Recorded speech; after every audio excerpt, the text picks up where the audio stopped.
Claro. Né? Olha, eu agradeço de novo, Duda, a TV Prevê, agradeço os telespectadores, aos funcionários da casa, né? Ao Raul, de novo, pela companhia.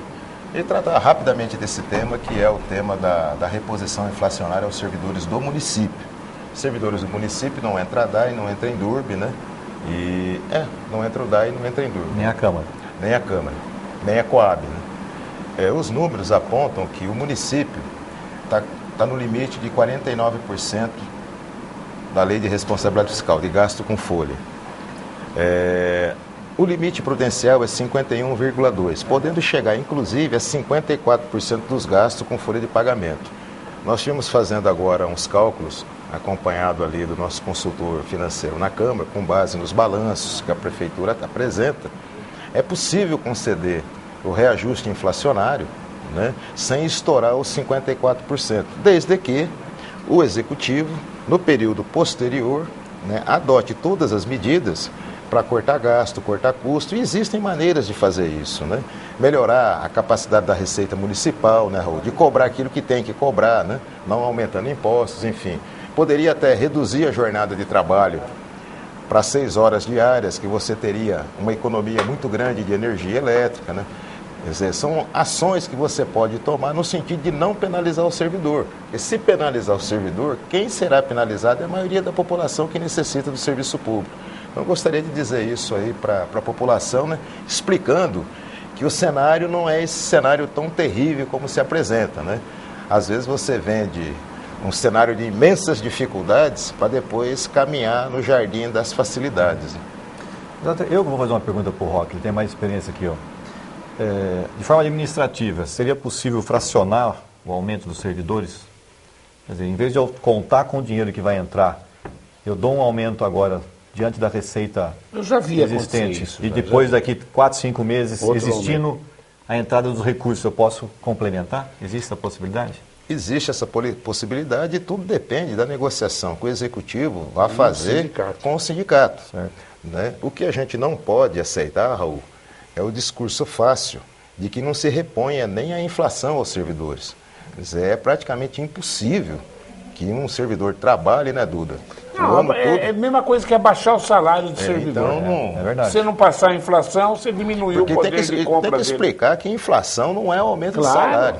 Aumento de salário seria, Raul, se além da inflação o Executivo estivesse colocando, eu estou dando mais 3%, aí é aumento real, aí você tem um ganho salarial. Do contrário, você está repondo o que perdeu. Mas então, nós sabemos que na prática, a reposição da inflação ainda fica aquém, né? Na prática fica sempre aquém. Nunca, as coisas no supermercado sobem muito mais. Sim, porque você repõe o que ficou para trás, não o que está indo para frente. Então sempre é mais complicado. E a maioria do salário dos servidores aqui em Bauru é muito baixa, viu, Dudu? É extremamente baixa os níveis salariais. Esse plano de salário ele foi desastroso, né, Roque? Deu demais para algumas categorias e outras não levaram nada. Né? Eu tive a oportunidade de ser relator dos 3 planos, né? Fui relator, fiz várias discussões, apresentamos para aquele ex-secretário de Finanças, né, que agora me fugiu o nome, não tive tanta convivência pessoal com ele. Nós apontamos que era necessário equilibrar a massa salarial. A massa salarial... É o que não foi feito. É o recurso que eu tenho para pagar salário. Então, a massa salarial, boa parte dela ficou concentrada num pequeno grupo, né? Enquanto para a maioria foi distribuído o valor minoritário. Então você tem situações muito assim, discrepantes no serviço público. Por exemplo, nós estamos com um problema na Secretaria de Obras. Você não consegue contratar um operador de máquinas especiais, um operador, por exemplo, de trator, né? Na linguagem comum, de trator. Por quê? Porque o piso salarial é muito baixo.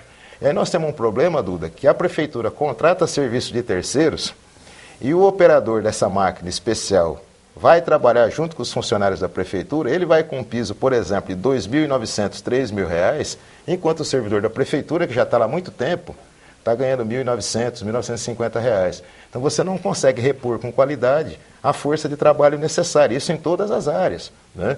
Como é que você vai contratar um arquiteto bom, um bom engenheiro, um bom técnico de saúde, se os salários são alvitantes? Por isso que é necessário redesenhar, e é possível sim, Raul, inclusive você escalonar índices de reajuste. Você pode ter para um setor um reajuste, um exemplo, de 10%, para outro setor você pode ter um reajuste de 6%, isso depende das negociações com o sindicato, né? Que é sempre importante dizer para a população que os vereadores eles não podem, né, por lei, dizer se aumenta 10 ou aumenta 11. Né? Nós recebemos o projeto de lei na Câmara e lá nós temos que dizer sim ou não. Mas é interessante esse comentário que o Roque fez, porque se você pegar, por exemplo, 6, 7% em cima de um salário de 10 mil, é uma coisa, né? Sim. 7% em cima de um salário de R$1.000 é bem diferente, né? Então, de repente, você dá uma escalonada, você consegue redistribuir de forma mais justa, né? Sim. Pelo menos no momento de crise, né? A ideia, o dia que eu conversei com o secretário de Finanças aqui, acho ele, inclusive, o Marco, um menino inteligentíssimo. Sim. A ideia chão, dele era dar o mesmo aumento para todo mundo, exatamente para não prejudicar as faixas menores. Exato. Vamos lá, vamos subir e mais alguma coisa que variava. Vamos subir, por exemplo, R$300 para todo mundo. Isso para a faixa de quem ganha salário mínimo é um puta de um aumento. Exatamente. Mas para quem ganha 10 mil reais não é nada, não é isso? A ideia dele é essa. Ele me contou, inclusive, em off, que ele estava trabalhando com essa perspectiva. No momento de crise, né, tem que se pensar dessa forma. Ou nós colaboramos, ou, né, não é isso, né? Exatamente. Quem aposta no pior é uma besta quadrada, né? Não vira. Todo mundo vai para as cocuias, né? Todo mundo vai para as cocuias, né? Vamos ver, eu acho que tudo que vocês falaram ontem vai aparecer nas perguntas. Deixa eu só aproveitar que aqui. você falou, que eu não falei ontem, né? Aquela nossa telespectadora que elogiou a TV Prevê, dona Maria Luísa, né? Da Machado de Assis, quadra 15, né? Foi feito um ofício, né? Nós tivemos aqui, ela fez a reclamação, nós anotamos, fizemos o ofício e você vê que foi atendido, né? Então é uma coisa importante, né? É um serviço, é o que eu falo, né, Roque? Os olhos dos nossos munícipes, né? É muito importante. Então você, enquanto prefeito, você tem que dar uma guarida grande. Foi o que o Roque falou ontem, né? Tinha que ter uma ouvidoria lá para receber, né? Não só os vereadores, mas também a própria prefeitura. O telespectador Evandro, ele faz uma pergunta. Procure responder, um só responde.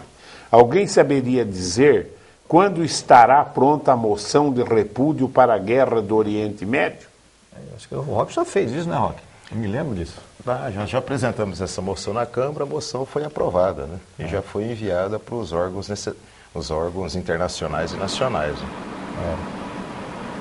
Isso já foi feito. Ano passado, né, Roque? Essa aqui, quem pergunta é o Newton de Oliveira.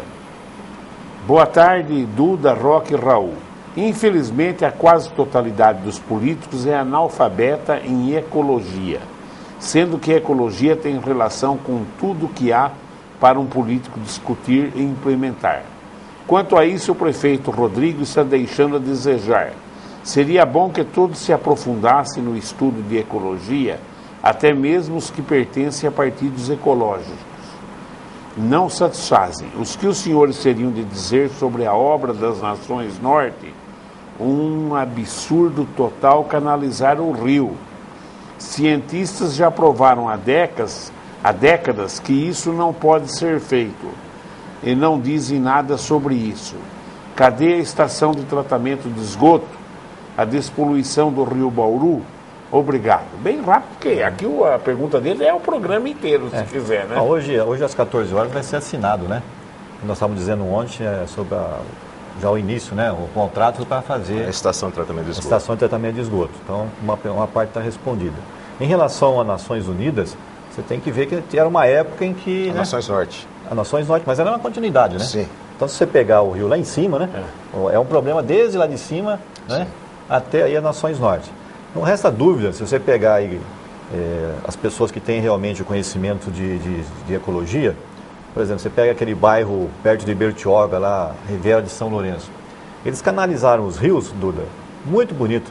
Eles canalizam o rio, já prevê mais ou menos o quanto geralmente a chuva que vem das montanhas, sim, já grama tudo aquilo, né? Então, na época de chuva, aquilo absorve totalmente, né, o volume de água. Quando você canaliza, não tem jeito, né? Você vai, a força d'água é um negócio estupendo. Levanta asfalto, pedra, aquela disputa pedrão dentro de toneladas, você vê rolando, né? Então não tem, é uma coisa que ele tem razão, tem que ser previsto isso. E a Nações Norte, ela tem condição, inclusive, de ser feito isso nesse momento, né? Tem lá uma mina d'água que está vindo onde quer fazer um grande parque. Sim. Então, aquilo tem que ser previsto, fazer grandes piscinões, né? Bauru podia ter grandes piscinões em alguns pontos, onde a água podia ser retida, a própria prefeitura ideia, pegaria... Na época do governo do Nilson, falou-se em fazer isso, mas o Nilson, a Câmara era totalmente contra ele na época, foi tratado como bandido, né? O Jurandir Bueno Filho tinha um projeto no próprio parque da Vitória Régia, né? Vitória Régia, esses dias, com essa chuva, foi muito forte aqui em Bauru, acabou também se transformando numa bacia de retenção. Retenção. Não, acho que tem que ter um estudo, um trabalho muito vigoroso sobre isso, né? Em São Paulo, fizeram piscinões em alguns lugares. Sim. Deu certo? Em algumas regiões, sim. Deu? É claro que o volume de água em uma chuva torrencial ele é enorme. Aquilo enche assim em questão de minutos. Mas se não fizesse isso, ia ser pior. Agora, isso tudo As nossas nações estão...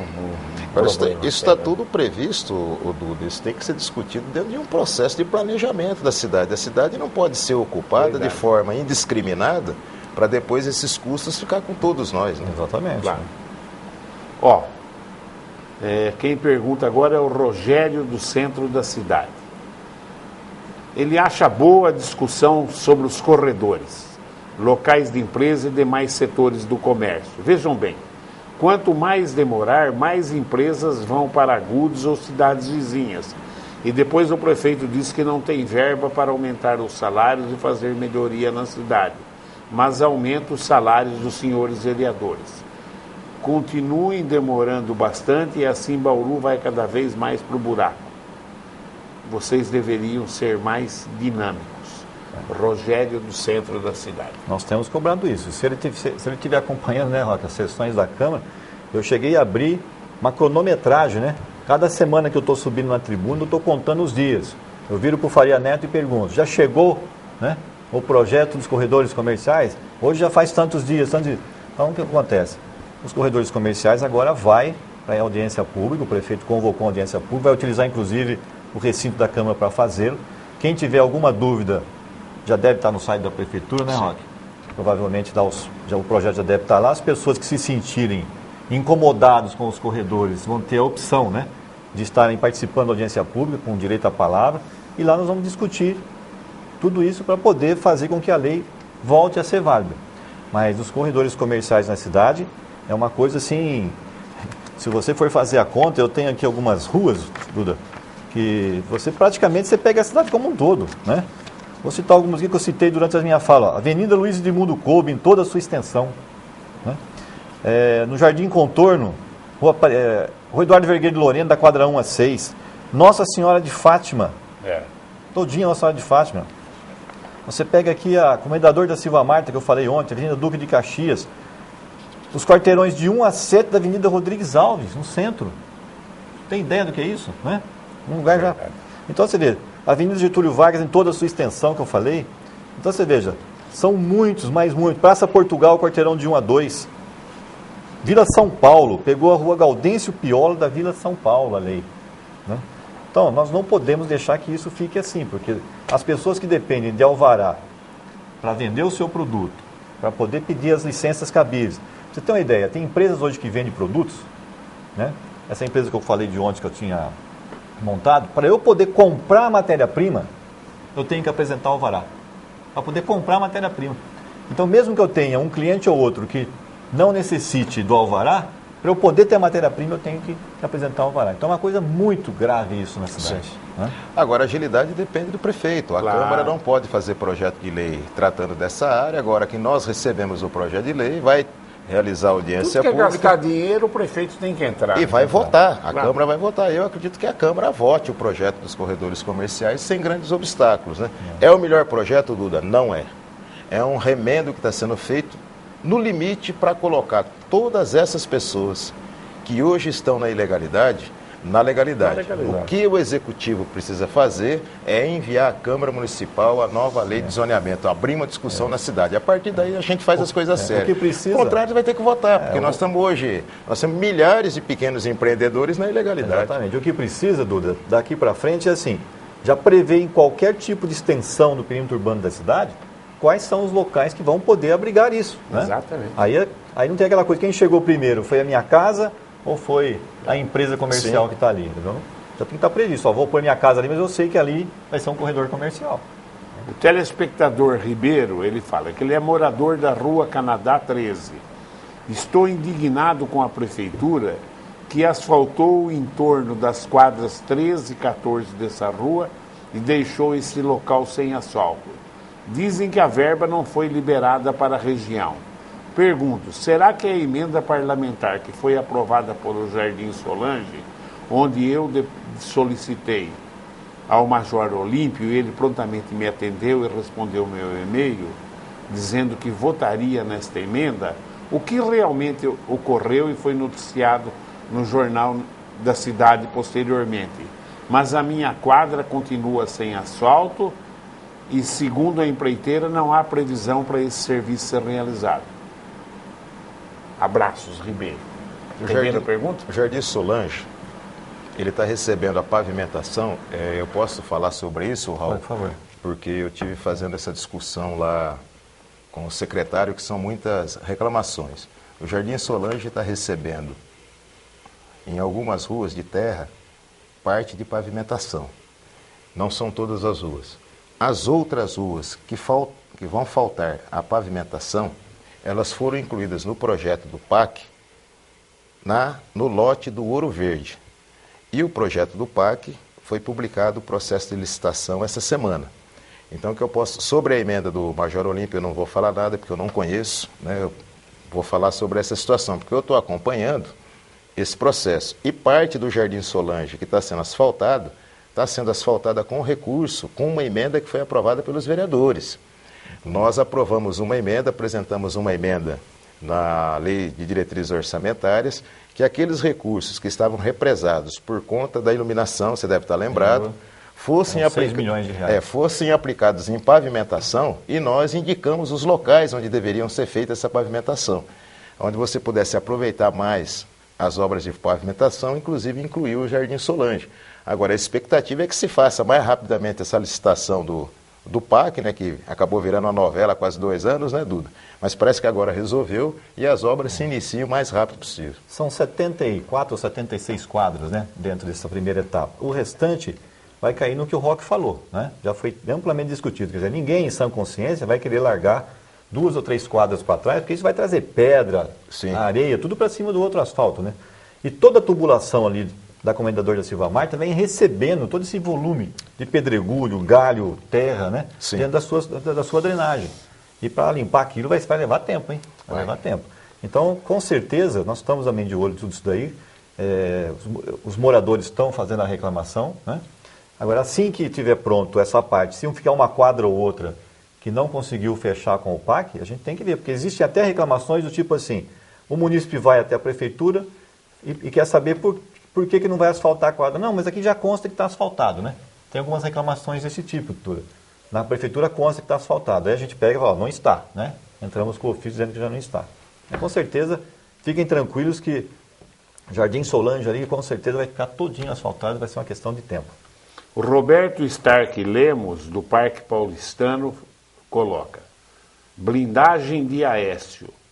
Boa tarde a todos. Gostaria que os convidados e você, Duda, comentassem a fala do deputado Rogério Correia, do PT de Minas Gerais, de que ele tem prova suficiente para colocar Aécio na cadeia. Basta Janot procurá-lo. O Janot é procurador, né? Ou põe o Aécio na cadeia, se é que ele tem prova suficiente, ou põe o Rogério Correia, que está fazendo uma calúnia. Eu não vejo nada, na verdade, de errado do Aécio ir para a cadeia. Eu não ouvi essa fala, não tenho nem como explicar. Nem sei quem é. Vou responder o deputado o Roberto Stark, que é o seguinte: isso se refere à lista de Furnas. E alguns temas, infelizmente, aqui em Bauru, são de fato blindados mesmo, né, Duda? Eu acho que você não... Talvez, se te lembrar, eu sei que você vai falar. O problema envolve, inclusive, a bauruense, aonde milhões de dólares vieram se buscar aqui em Bauru. Na época, o seu Daré distribuía esse dinheiro dentro da lista de Furnas. E o Aécio está envolvido nisso. A lista de Furnas é bem ampla. Então, mas por que não está na justiça o deputado Rogério, não, isso está sendo investigado. O deputado Rogério está cobrando que o Ministério Público faça as investigações necessárias. Não está dizendo que um é ladrão, que outro roubou. Se tem as provas, tem que se averiguar. Então, pau que dá em Chico tem que dar em Francisco. E para mim pouco importa quem praticou ato de improbidade. Praticou, tem que pagar. Se desse para tirar o Dom João VI do túmulo, punha daí para cadeia, que ele levou as joias da coroa embora. Sim, mas a lista de Furnas... Só que o ladrão atual é um ladrão perigoso. Nós temos que atacar o atual e devia... E por que o PT não botou o Fernando Henrique na cadeia? Devia ter posto, Mas não dá para um partido para o outro na cadeia, Duda. Quem coloca na cadeia é o Ministério Público e o Judiciário. Mas por quê? Mas se não abriu nada, Sim, mas um exemplo. Tem provas, põe. Quem abre as ações não é um parlamentar, né? Quem abre as ações é o Judiciário. Você apresenta a prova, você apresenta um documento. Parlamentar não, eu falo do Executivo. Você solicita, o Executivo encaminha. O Executivo tem todos os meios de ativar a Polícia Federal, ativar Receita Federal, são tudo órgãos que estão submetidos ao Executivo. Eu acho assim, com a transparência hoje dos meios de comunicação e com a velocidade com que as notícias nos chegam, né? O espaço para esse tipo de situação vai estar cada vez mais menor. Cada vez menor. Nós precisamos também tomar eu tenho um queijeiro que todo mês vem de Minas vender queijo no Prevê, né? E ele passa na minha sala. Aí eu perguntei para ele, né? Eu falei, por que o Aécio perdeu em Minas? O moleque falou assim, eu e minha mulher votamos no Aécio, mas a Dilma teve 10 votos na minha família. Eu falei, mas por quê? Ele falou, porque o Aécio não fez nada como governador de Minas. Olha, uma visão, e nada, o moleque não é político, não fez nada. Eu votei no Aécio por causa dessa corrupção que falam aí e tal, meu queijeiro, né? Falou, não fez nada, só na família dele. A Dilma levou 10 votos. A população sabe reconhecer quando tem o trabalho. Você vê que e o cara perdeu em Minas, o Alckmin tem um trabalho tão importante e forte no interior. O Alckmin não é do meu partido, mas ele tem um trabalho tão forte no interior que você veja que o interior responde prontamente, né, a resposta do governador. Mas sem contar também as blindagens que são feitas em relação a esses governos, né? É que tem problema também, né? Mas é que também você não pode... Um secretário faz uma besteira lá, ele tem que responder, né? Geralmente as pessoas às vezes querem colocar em cima, né? A pecha em cima só do governador. Não, cata o cara e põe mas essa lógica sua, Raul, tem que valer para outros staffs também. Claro. Tem uma pergunta interessante aqui do Benedito de Souza, né? É fogo isso daqui. Ele faz... Não sou advogado do diabo, mas faço uma pergunta. Trabalhadores da iniciativa privada, quando se aposentam, continuam recebendo vale alimentação? Eu respondo, não. Depende, é circunstancial. Por exemplo, eu trabalho a vida toda na iniciativa privada. Na iniciativa privada, você tem os acordos coletivos e as convenções coletivas de trabalho. Os servidores públicos, eles não são servidores de uma grande corporação, eles são servidores do Estado, não é de prefeito, não é de governador, não é de ninguém. E as negociações que são feitas em relação a isso, são negociações feitas com o Poder Executivo. Você tem lugar que paga e tem lugar que não paga.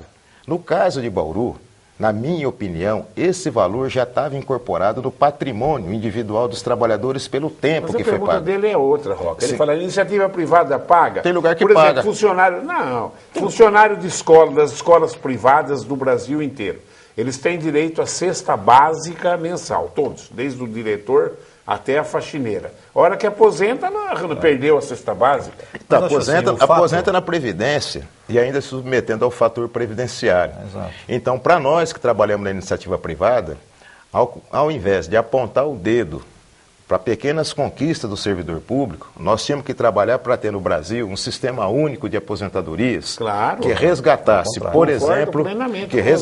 por exemplo, o caráter público, solidário e de repartição simples entre gerações. Não podia ter diferença entre o público e o privado. Não pode, mas é só um sistema único. Claro. Porque quanto mais você... Eu queria aposentar com a paridade, eu sou ferroviário e uma das poucas categorias da iniciativa privada que tem a paridade como tinha os militares. Porque nós conquistamos isso num processo, foi uma luta muito grande do Batistinha, do Rafael Martinelli, dos ferroviários. Agora, a maioria dos trabalhadores estão se aposentando com esse maldito fator previdenciário saindo com a miséria de aposentadoria, tendo que voltar para o mercado de trabalho em péssimas condições. Exatamente. Então, se os meus benefícios se incorporam no meu salário, no meu vencimento, eu acho sim que se aquilo fez parte integrante de toda a minha vida no mundo do trabalho, aquilo tem que estar incorporado. Eu acho o seguinte também, Duda. Se você pegar o ideal na Previdência Social, né, na aposentadoria, é que você separasse os caixas. Né? Aquela pessoa que está contribuindo com 10 salários, né, todo mundo contribuindo com 10 salários, ninguém ia se importar nem que subisse a alíquota, porque ele iria aposentar sobre 10 salários aquilo que está sendo contribuído. Mas não é assim, né? Não é assim hoje. Não. Então, mas veja só, para na cada pública 10. na privada então, para cada 10 pessoas que estão contribuindo, hoje você está aposentando um. Hoje. Mas daqui uns 10 anos no vai ser 2. máximo com um número menor de 4. Não estou falando número de salário, estou falando número de pessoas. Para cada pessoa que está aposentando hoje, você tem mais 10 trabalhando para poder cobrir. Com o passar do tempo, essa relação vai cair um pouco. É o que vai acontece hoje. Já caiu. Então, agora veja só, se o caixa da Previdência fosse um caixa à parte, você poderia fazer essas correções e todo mundo iria pagar isso com uma tranquilidade enorme. O que existe dentro da Previdência é que toda a parte social entra no mesmo balaio. Que é o que a gente chama de seguridade. Seguridade, então, mas não pode, Roque. Tem que ser separado. Eu estou pagando sobre 10 salários. Eu quero receber sobre 10 salários. E também os governos sucessivamente não pagam a Previdência, né? Também. Por exemplo, a Previdência Social tem recursos assim milionários a receber da aposentadoria do trabalhador rural. Tem que colocar nos cofres da Previdência. E eu vou fazer uma denúncia para banco aí. Tem sonegação, tem um monte de coisa. Eu tenho aposentadoria pela INSS e pela Previdência, que eu fiz uma de Previdência. Quando eu aposentei, a minha da Previdência era maior do que a do INSS. Hoje a minha do INSS está maior do que a da Previdência. Eu não sei que critério que esses bancos estão usando. Então, se perguntar para mim hoje, olha, eu vou até magoar gerentes de banco, amigo meu. Previdência privada de banco é um conto do vigário. Eu acredito. Então, eu vou complementar o que você falou. Há 15 anos atrás eu fiz a minha Previdência privada. Você já está recebendo ou não? Não, então não, estou jovem ainda. Mas eu fiz minha Previdência privada. O mesmo valor que eu contribuía, eu comecei a pagar um apartamento em construção, financiado. Fiz o financiamento pela Caixa e comecei a pagar. Eu terminei, estou quase terminando. Que eu fiz isso. Então, estou quase terminando de pagar o financiamento. O mesmo valor financeiro. Eu fui na Previdência e eu pagava a prestação. A prestação foi caindo. Hoje eu pago metade do que eu pagava. Tive que subir o valor da Previdência para poder manter o tal da alíquota. E o apartamento hoje, ele vale 2 vezes mais a preço de mercado do que o volume financeiro que eu acumulei na Previdência privada. Raul, é isso que você acabou de falar. E você fez há 15 anos atrás. Se você for fazer hoje, o comportamento do banco é completamente diferente. Eu tentei fazer para filho mais novo meu há uns tempos atrás. Agora ainda, como a expectativa de vida aumentou, virou uma porcaria. Viu? Para de dar dinheiro para banqueiro, faz isso que o Raul fez, ou compra um apartamento, ou põe até na poupança, você entendeu? Porque previdência privada no Brasil é conto do vigário. Eu só gostaria de registrar, Duda, que no Brasil, quem mais distribui renda no Brasil é a Previdência Social. Muita gente critica a Previdência Social, mas nós temos que fazer um esforço brutal, Raul, para manter e melhorar a Previdência Social dentro do conceito de Seguridade Social. É a maior distribuidora de renda no Brasil. Sem dúvida, é verdade. Se distribui renda. Mas você não acha que se você separasse, você não ia ser mais justo? Porque aquele que está contribuindo ia receber por aquilo que ele contribuiu. E aquilo que seria socialmente falando, aí você de tempo em tempo, vamos aumentar a quantidade social porque essas pessoas estão precisando. Aí nós tivemos um problema na Previdência. Nós tivemos um problema na Previdência quando se estabeleceu o salário mínimo e o salário referência. O salário referência é que passou a calcular as aposentadorias dissociadas do salário mínimo. Né? Isso foi agora aí na década de 90.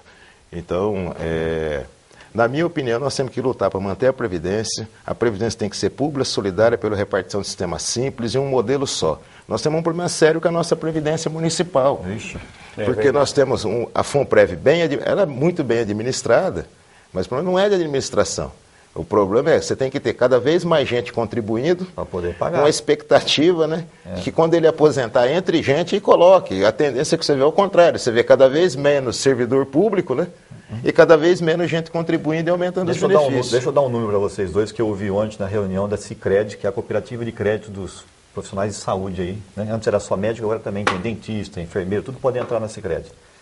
Ela já tem hoje 3.500 pessoas cooperadas. Olha só como a coisa cresceu.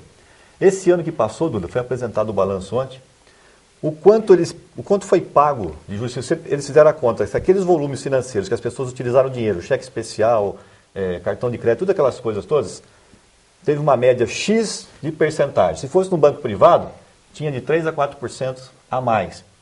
Deu um volume de cálculo de 5 milhões de reais só nessa instituição que estaria dentro do bolso de um banqueiro qualquer aí. Só para você ter uma ideia da diferença como a cooperativismo já não nessa tem hora dinheiro, faz diferença. coitados, né? 5 milhões de reais. Uma instituição. O Rafael é servidor municipal do bairro Beija-Flor. Estive acompanhando a entrevista no Enfoque Regional, porém por motivos alheios assisti apenas o final. Mas para minha grata surpresa, os entrevistados voltarão amanhã.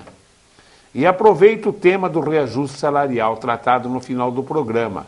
Gostaria que os nobres edis dessem como sugestão ao prefeito que, caso de fato não tenha recurso para repor ao menos a inflação de seus servidores, que o mesmo reduza a jornada de trabalho para 6 horas, como forma de aumentar o valor da hora trabalhada sem aumentar o gasto com o pessoal, com algo semelhante como a Indurb fez com os coletores de lixo. Acabei de falar sobre esse tema agora. Eu acho que você pode dar o reajuste de salário, Duda, e reduzir a jornada de trabalho dentro de um processo de economia, de redução, por exemplo, de energia. Se você reduz a jornada de trabalho, esse trabalhador pode produzir mais e com mais qualidade, então existe ganho. Existem várias alternativas. Eu acho que compete agora o executivo discutir bem com o representante dos trabalhadores, né, para buscar um acordo positivo. Nós lá na Câmara, a gente interfere, discute, apresenta sugestões, mas não temos o poder, né, Que o sindicato tem. que o sindicato tem. Claro. O Júnior da Vila Universitária, vereador Raul, para você, Raul. No começo do ano, o líder do prefeito na Câmara Municipal, Marquinho da Diversidade, indicou para um cargo comissionado o seu sócio de boate. Agora temos a notícia que a vereadora Thelma Gobi apadrinhou Sérgio Alba no CEAR. Políticos novos, mas com vícios da política velha. O senhor tem algum apadrinhado na administração municipal, senhor Raul? Não tenho e nem vou indicá-los, entendeu? Não há necessidade de fazer isso. A nossa ideia é aquilo que a gente já falou ontem. Acho que os funcionários de carreira têm que ser privilegiados. Não resta dúvida que você tem que ter as pessoas com caráter técnico para ocupar alguns cargos. Demos o exemplo agora na Secretaria do Meio Ambiente. Quem assumiu como secretária indicada pelo PV foi uma bióloga com capacidade técnica para poder tocar. Não vou dizer para vocês que não veio pressão política de tudo quanto é lado para as pessoas ocuparem. O número de cargos de comissão dentro da secretaria é pequeno, são 3 cargos, e os 3 cargos são técnicos. Quer dizer, como é que eu vou indicar apenas por questão política uma pessoa que não tem capacidade técnica para poder tocar uma secretaria? Mas você, Roque, em sã você consciência tem não pode indicado? fazer isso, né? Oi? Você tem indicado na administração municipal? Tem não, Duda, porque eu tenho princípio. Meu mandato não é balcão de negócio. É isso aí. Eu não vendo a alma, a consciência e não vendo voto em plenário. E eu vou perguntar para a doutora Thelma Gobi se foi ela mesma que indicou. Eu acho difícil também. Que ela... Não, mas de fato foi-se. Foi porque, na verdade, o que eu estou tentando... Então foi algum acordo O que a gente está tentando dizer? É isso que destrói, Raul, a independência do parlamentar. O parlamentar, ele não pode ser um agenciador de emprego papariguado. Nós temos esse caso, é um caso extremamente complicado, porque o menino que foi indicado pelo vereador Marcos, que era seu sócio, foi lotado na Secretaria de Cultura, né, no departamento de eventos. E nós começamos a ver eventos que estão sendo realizados na cidade, como, por exemplo, o Circuito Sertanejo, né, que é uma associação entre a Secretaria da Cultura, mediada, né, por esse grupo aí, junto com o vereador Nardelli. Então, pode até não ter nada ilegal, mas fica uma situação muito difícil, né? Então, o vereador tem que manter sua independência, manter uma distância do executivo, nessa questão da indicação de cargos. Isso contribui também para destruir o serviço público. Eu não indico ninguém, não sou contra isso, eu acho que não tem que ficar indicando ninguém dentro do cotidiano de trabalho do serviço público. Até porque se você indica, você vai ter que ficar ainda preocupado com a pessoa, né? Porque isso vai repercutir na gente, pessoalmente. Sim. Na gente. Então tem que ser uma pessoa técnica, né? Então eu preciso de um secretário, eu não posso colocar pessoas lá que não sabem nem ao menos um nome científico de uma simples árvore que vai ser plantada na rua. Tem que fazer concurso público, né? Entrar pela porta da frente, né? Exatamente, tem que ser por aí. Então não, a resposta é não. E vai ser sempre não. Dona Neuza do Centro, ela convida vocês para no período noturno, visite a Rua Araújo Leite, quadras 7, 9, 10 e 11, que ficam abaixo da Rodrigues Alves, para ver como cada quadra tem uma iluminária queimada. Ela fez essa queixa quando eu estive aqui com o vereador Mariano. Ó. Dona Neuza, quadra Rua Araújo Leite, 8h55. Como eu trouxe o papel para responder para a dona Maria Luísa, ela falou que era a quadra 7 e 9. Nós já fizemos, na época nós anotamos, fizemos o ofício 7 e 9. O ofício da senhora foi feito no dia 2 de março de 2015, solicitando ao prefeito municipal a substituição das lâmpadas queimadas nas quadras 7 e 9, a 9 da Rua Araújo Leite. Será que ele substituiu? Então, agora é importante, sabendo que quando ela está fazendo a reclamação hoje, é sinal que não foi feito desde dia 2. Desde dia 2. Né? Desde dia 2 de março. Então, nós vamos pegar em cima disso. O requerimento está aqui. Pedro Valentim está aqui, ó. Vereadores Roque e Raul, quanto à questão do vale-compra dos servidores inativos e pensionistas e também sobre os reajustes do índice inflacionário garantido em lei para os servidores municipais, até agora não foi decidido nada. Não mandou nenhum projeto para câmaras e os dias estão passando. Pergunta: está na hora da Câmara exigir uma posição mais rápida do Poder Executivo? Acabamos de falar isso agora há pouco, né? Olha, Pedro Valentim, eu vou te dizer uma coisa, você me conhece muito bem e eu lhe conheço muito bem também. Os servidores têm representação legal, que é o sindicato. Se está demorando as negociações entre o patrão e o empregado, que é a lógica comum, a direção do sindicato tem que adotar um papel. Eu sou sindicalista, negocio sistematicamente. A Câmara pode até cobrar, mas esse papel central de organizar e mobilizar os trabalhadores e servidores não é da Câmara, é do sindicato. E o sindicato, então, que organize e tome todas as medidas necessárias, se entender que tem que organizar, fazer assembleia, fazer greve, faça, para lutar pelas reivindicações dos servidores. Eu me associo e apoio. Se os servidores quiserem hoje organizar um movimento de greve para pressionar o prefeito a apresentar uma proposta decente, você pode ter certeza, Pedro, que eu vou estar em todos os lugares apoiando os servidores.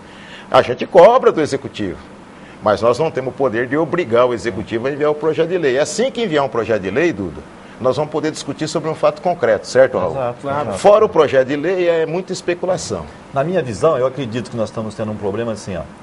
A Coab tem condição de dar aumento para os seus servidores, o DAI vai ter condição de dar aumento para os seus servidores, né? A Endurb tem condições. Vai ter condição. A Câmara Municipal tem condição, já até foi votado, o aumento dos seus servidores, né? Agora, o que vai acontecer? A Prefeitura tem que sinalizar esse valor, para a gente ver onde é que podemos estar sentando e conversando, né? Para não ficar aquela coisa tão discrepante também, né, Rony? Sim. Eu estou consultando o Samuel lá, se eu posso ir mais uns 10 minutos, que tem um monte de perguntas ainda aqui, né? Moisés Stal, ele fala: olá, boa tarde, professor e convidados. Uma questão aos convidados. A missão da Dilma nesse momento seria fazer a reforma política. O impeachment seria um processo histórico. Retrocesso. Um retrocesso histórico. Ceifar a Dilma nesse momento é conduzir o país para um caos maior. Como seria essa reforma política? Uma Assembleia Constituinte seria a solução melhor? Obrigado a todos. Acho um assunto complicado, né? Retirar a Dilma seria jogar talvez na mão do PMDB, não sei se essa também seria a solução. Se tirar a Dilma, não joga na mão do PMDB, tem outra eleição. Não é bem assim. O que eu sei é que não é bem assim, né? O primeiro problema que nós temos que discutir, Duda, se você me permitir, eu vou ser muito honesto na resposta. Eu tenho várias críticas ao governo da Dilma. Então nós temos que separar as coisas aqui. o impeachment você só faz se ficar provado que em algum desses processos que estão sendo investigados, há uma ligação direta do presidente da República. Falar, todo mundo fala, ainda mais em Facebook, que é um esgoto. 90% do que se passa em redes sociais não serve para nada. Segundo, que reforma política nós vamos fazer. Na minha opinião, o que demanda para a maioria da população hoje não é a reforma política. São as reformas de natureza social e econômica que possam atender o interesse das maiorias. Claro. Que possam atender os interesses da maioria. Tem acordo. Porque o setor mais inteligente da elite brasileira é contrário ao impeachment. E o seu melhor representante já disse isso publicamente, que foi o Fernando Henrique Cardoso, em entrevista que deu essa semana. Não existe condições de lançar o país numa aventura. Porque por mais que se combata o governo da Dilma, esse setor sabe que ele pode incensar a luta pelo impeachment, mas ele não sabe onde isso vai dar. E para eles também não interessa que exista essa desestabilização social, econômica e política no país, né? Eu acredito que sim, que temos que fazer todas as críticas, temos que combater a corrupção. É legítimo aqueles que questionam o mandato da presidente Dilma. Isso faz parte de um processo. Como faz parte do processo, aqueles que defendem a presidente, aqueles que a defendem, exigindo dela que tome outras medidas que não são as medidas do lugar comum. Mas, enfim, eu acho que nós estamos vivendo um período interessante, um período onde as posições vão ficando mais claras, né? Mas, nesse momento, eu particularmente não me associo a nenhuma proposta de impeachment da presidente Dilma. Ao contrário, tem ajudado a combater para que a presidente Dilma faça as reformas que atendam o interesse da maioria da população. E principalmente desonerando a classe produtiva. Esse é o grande problema. Qualquer pessoa hoje que for montar qualquer negócio, Roque, ele ganha um sócio do dia para a noite, que chama-se governo. Tem em todos os níveis, né? Municipal, estadual, né? E federal.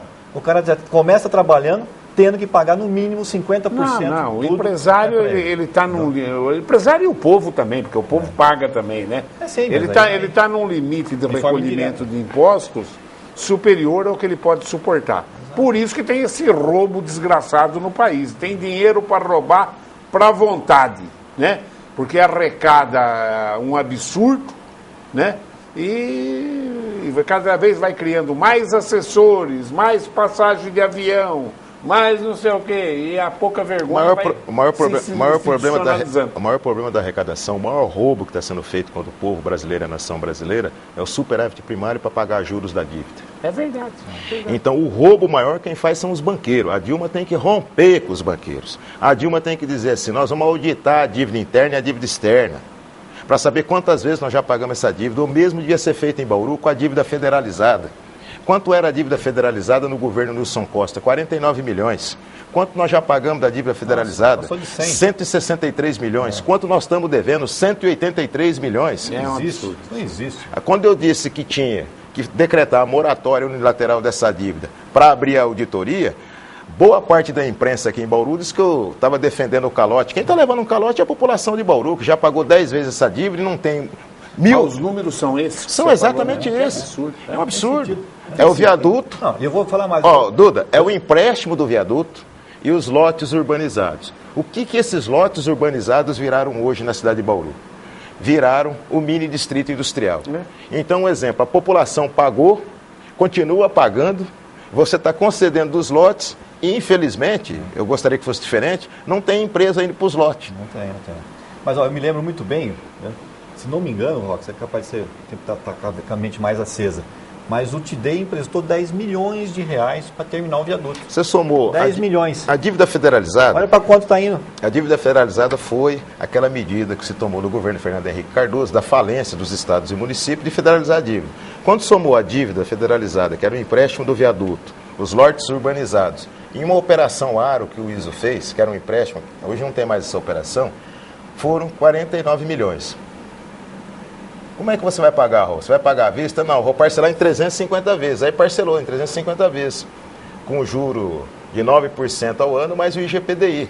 Então é uma dívida que quanto mais você paga, mais você está devendo. E esse dinheiro falta ao município. Poxa, é investimento. Esse dinheiro falta ao município. Continua chegando pergunta, infelizmente... Né? Deixa eu só dar uma resposta. Aquele Roberto, não sei se acho que é Lemos, me chamou de Tucano. Tucano é a avó. E mandou uma fotografia dizendo que eu entrevistei o Vaz de Lima, que eu entrevistei ladrão de tudo quanto é lado. Do PT, que veio o Genuíno, veio o Zé Dirceu, veio o Mercadante, e veio gente séria, né, do PT, e gente que foi para o Mensalão, que foi para tudo. Aqui é aberto a todo mundo, cada um fala o que quer. É um absurdo ser fanático, ou PT ou PSDB, e não enxergar as sacanagens que o PSDB já fez e o sacanagem multiplicado por 20 que o PT está fazendo agora. Quer dizer, um verdadeiro absurdo o que está acontecendo. E aqui Bauru, nesse aspecto, é muito provinciano. Desde a minha época de Diário de Bauru, se eu entrevisto um cara... O Pedro Tobias não vem mais na TV Prevê, porque, pelo contrário, ele acha que nós não estamos tucano. É colocação. Agora, tem alguém no PSDB que eu admiro, que é o governador do estado. Isso falei a vida inteira, um cara decente, simples, humilde. O dia que eu souber a sacanagem dele, eu vou pôr aqui também. Né? Que eu vou pôr aqui também. Esse eu defendo. Agora, e ele só não é presidente da República porque os tucanos têm o nariz empinado. Quer dizer, não se uniram no pé dele, senão ele tinha sido presidente da República. Agora, não sou tucano, e vou te contar, acho que é o Robert, eu votei no Lula, porque achava que o PT era diferente. Hoje o PT quer mostrar para o país que ele é igual a todo mundo. E está conseguindo. Cada um tem alguns minutinhos para falar. Infelizmente, um montão de perguntas nós não estamos podendo fazer. Eu agradeço mais uma vez estar aqui na TV Prevê, Duda, porque nessas duas entrevistas que nós demos, nós pudemos... Varremos bastante problema, hein? Dentro do limite, tratar de assuntos sérios, né? E que tocam os interesses da população da cidade e até interesses mais amplos, sem nenhum tipo de pequenos truques e armadilhas, né? Eu acho que esse horário da televisão, quando se discute nesse nível, é importante, né? Então eu agradeço mais uma vez a TV Prevê, agradeço os telespectadores e os trabalhadores aqui da casa também, que às vezes nos suportam aqui bastante, né? E vamos continuar cobrando do prefeito, que o prefeito faça todo o possível para apresentar um projeto de lei que conceda o reajuste, ou pelo menos a reposição da inflação aos servidores. Isso daí eu sou a favor também. Eu só vou fazer um comentário de um senhor ontem que fez um comentário sobre o trabalho dos vereadores, quando não se faz nada, né, Roque? Não é bem assim. Se você entrar lá dentro, inclusive o senhor pode se candidatar, né, para poder participar do processo. Quando você entra lá dentro, você vai ver que aquilo absorve de tal forma que eu passei a usar as minhas noites para ler processo, tive que entender de mais leis, né? Tem que colocar todo o seu staff lá, de seus 2 assessores para ir atrás de processo, tem que utilizar o assessor jurídico, o assessor de economia, para poder pelo menos sentar e começar a discutir as coisas. Por quê? Nós estamos representando pessoas lá dentro, né, Roque? A hora que você representa pessoas, o nosso voto e você fazer um projeto de lei, você vai estar mexendo com a vida das pessoas, né? Então, é uma coisa importante. Não é bem assim como o senhor falou, né? Eu, sinceramente, eu achava até que seria interessante o vereador ter sessão só noturna, que para mim seria financeiramente muito melhor, né? Então, eu iria trabalhar, ia para a sessão depois das 6 horas da tarde, 7 horas, ficava lá até altas horas se precisasse e ficava restrito nisso. Só que não é só isso, não é? Não é a simples sessão da Câmara Municipal que vocês assistem de segunda-feira. Você tem uma série de processos, de comissões, de audiências públicas que mexem com a vida e o cotidiano de vocês. É que as pessoas que estão fora não percebem como que o processo é muito mais importante, né, do ponto de vista de trabalho mesmo, né? Então, não tem como. Quanto mais dedicação, mais você vai ficar lá dentro. Isso não resta dúvida. Tem que ter gente capacitada do seu lado, porque senão você não consegue nem ao menos saber o que você está votando, Roque. Sim. Não é? E eu vi aí uma palavra da dona Marisa, né, direcionada para mim sobre o Jardim Olímpico. Então, de longe eu enxergo bem, você viu, né? Daqui eu já enxerguei lá no computador. Então, dona Marisa, não vai dar tempo de fazer sua pergunta, mas eu já li, já percebi que você está com um problema lá nos buracos lá no Jardim Olímpico. Nós vamos providenciar mais um requerimento ao prefeito para que ele providencie esses concertos. E uma boa tarde a todos. O Raul é prefeitável, dona. É por isso que ele manda para ele que ele encaminha. O Roque também é prefeitável, mas não consegue unir o PT de Bauru. Então... Mas nessas horas, às vezes, nem precisa unir o PT, porque quem vota não são só os militantes do PT, né? Quem vota são as outras pessoas. Eu não tenho essa pretensão, não, Duda. A minha pretensão é outra, né? Eu sei disso. Sua pretensão é legislativo. é leis, é ideias. Não, eu quero ver o Roque num cargo de executivo no meu governo de prefeito. Eu vou colocar ele, eu quero ver ele colocar toda a teoria dele nas ações. Você está querendo se comprar, você vai pôr ele chefe de gabinete, ele fecha a cidade. Não, eu quero ele pôr ele numa secretaria, quero ver ele fazer tudo bonitinho. Educação, você pode pôr, saúde, tudo isso o Roque, eu colocaria. Se eu fosse secretário de saúde, a primeira coisa que eu faria, não farei, porque não serei, mas o que eu faria era extinguir a Fundação Regional de Saúde. Ah, então pronto, já não vou convidar ele Aí é para outro saúde. programa, é outro Já não vou próximo- convidar ele para saúde mais. Raul, Um abraço. tchau, Roque, obrigado pela presença. Você sabe, Roque, que ontem eu copiei, minha mulher copiou no Face uma receita que a Tatiana colocou de arroz. Eu falei, faz para mim, porque deve ser arroz comunista, porque o Roque magro, quando é lá, eu vou comer esse arroz para ver se eu emagreço também, viu? É que eu como muito pouquinho. Eu, infelizmente, sou guloso, Roque. Eu agradeço a sua audiência e continue aí ligado nos horários alternativos da TV Prevê. Tchau.